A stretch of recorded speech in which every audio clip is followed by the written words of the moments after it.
All right, let's get right into it. We're breaking down this massive trove of newly unsealed documents, the Epstein files. And wow, they have set off an absolute earthquake, leading to a development with the British royal family that is just stunning. And here it is.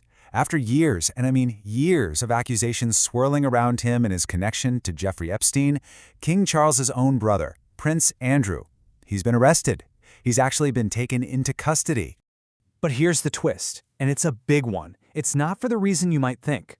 For so long, right, the focus has been on these incredibly serious and disturbing sexual abuse allegations. But the actual charge, the one that finally got him arrested, it's something else entirely. Something investigators apparently dug up from these new files. Okay, so let's break this down. So let's start with that official charge. What exactly is he being accused of, and what was the final straw that made law enforcement move in? Yeah, so it's not what's been dominating the headlines for years.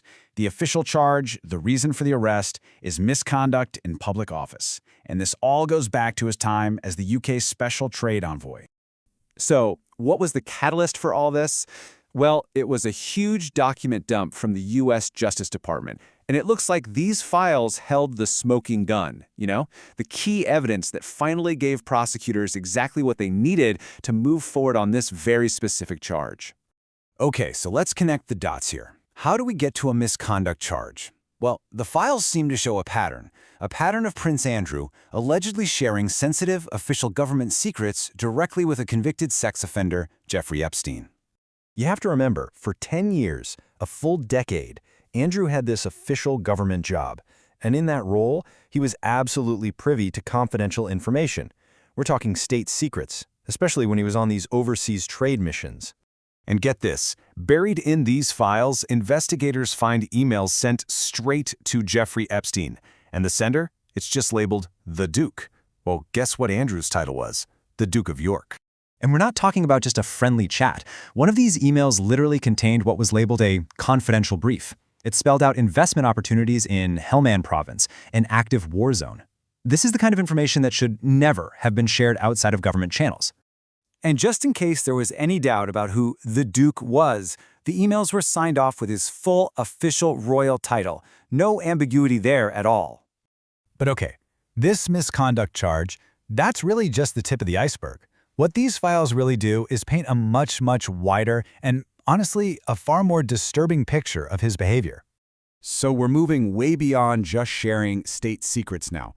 The files apparently contain compromising photos, personal and pretty incriminating, emails to Ghislaine Maxwell, and even evidence that there were attempts to influence the U.S. Justice Department's investigation. So let's talk about these photos. One reportedly shows a man who looks a lot like Andrew, just lying across the laps of several women. Their faces are blacked out. And then there's another, which allegedly shows a man resembling him hunched over a woman on the floor. It's pretty jarring stuff. Then there's this email from 2001. It was sent from an account called The Invisible Man, of all things, and the location data places it at the Balmoral Royal Estate. It's addressed to Ghislaine Maxwell, and it asks if she has found some, and this is a quote, new, inappropriate friends for him to have fun with. And it's signed off with just one letter, A. And this is where things get really interesting. You see this huge gap between the public story and what was happening behind the scenes. Publicly, Andrew was all about, yes, I'm eager to cooperate. But these files show his lawyer was privately telling the Justice Department to, maybe stop making public statements that made it seem like he wasn't cooperating. So these new files aren't just about creating new problems for the prince. They actually pour gasoline on the old fires. They connect right back to those original and frankly most serious allegations from Virginia Giuffre.